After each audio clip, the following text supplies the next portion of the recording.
Luanda hoye! Watu wa Luanda, kama mmekaribisha baba Raila Amolo Odinga, tuone kwa mkono.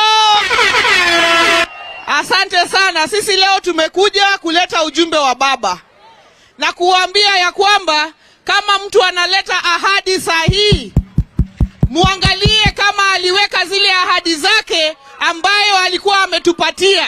Ile mwaka ingine akasema kutakuwa na kazi 1,000,000 kwa vijana. Hiyo kazi iko. Alisema kutakuwa na stadium iko. Alisema kutakuwa na laptop iko. Nyinyi watu wa Luanda mnaweza toshea ndani ya wilbaro kweli? Tunatoshea ndani ya wilbaro kweli? Ni wilbaro ama ni Azimio? Wangapi wanasema Azimio? Tuone kwa mkono. Sisi tunasema ahadi za Ruto ni kama kunyamba kwa punda. Akinyamba namna hii, ahadi imekwisha namna hiyo.